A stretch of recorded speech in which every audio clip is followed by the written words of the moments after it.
Cette statuette métallique, appelée le dieu guerrier gaulois de Saint-Maur, a été découverte fortuitement sur le territoire de la commune de Saint-Maur, à 20 km au nord de Beauvais. Ce qui est intéressant, c'est qu'elle représente donc un guerrier. On retrouve un torque, qui est donc le collier qui orne le cou de la divinité ou de l'aristocrate. Il a une large ceinture qui en serre la taille. Les yeux sont en argent et il devait probablement y avoir des billes de verre colorées pour figurer les iris du regard. Les pieds sont manquants et le dieu guerrier est armé d'un grand bouclier à un mot. C'est une pièce métallique ronde qui se trouve au centre du bouclier et il n'a pas d'arme offensive qui a été retrouvée. On n'a retrouvé ni lance, ni glaive, ni quoi que ce soit. La statuette du dieu guerrier gaulois de Saint-Maur est composée de 22 plaques de tôle de laiton, alliage de cuivre et de zinc, qui ont été martelées et soudées ensemble avec de l'étain.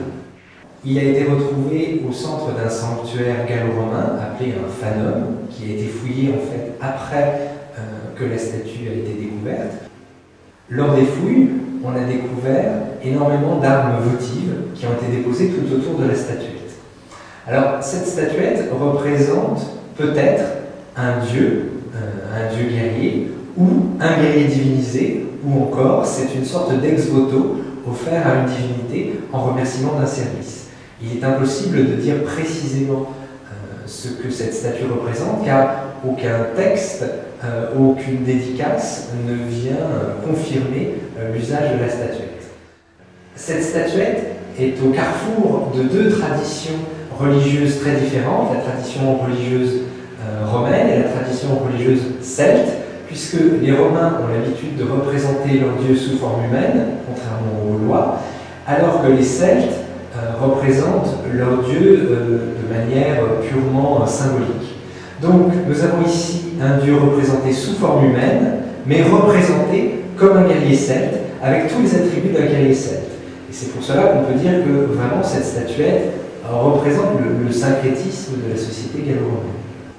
Du point de vue technique, cette œuvre est également la marque du syncrétisme de la civilisation gallo-romaine, avec des techniques de travail du métal purement celte et l'apport d'un métal provenant de l'Empire romain, à savoir le laiton, cet alliage de cuivre et de zinc qui arrive en Gaule sous la forme de pièces de monnaie.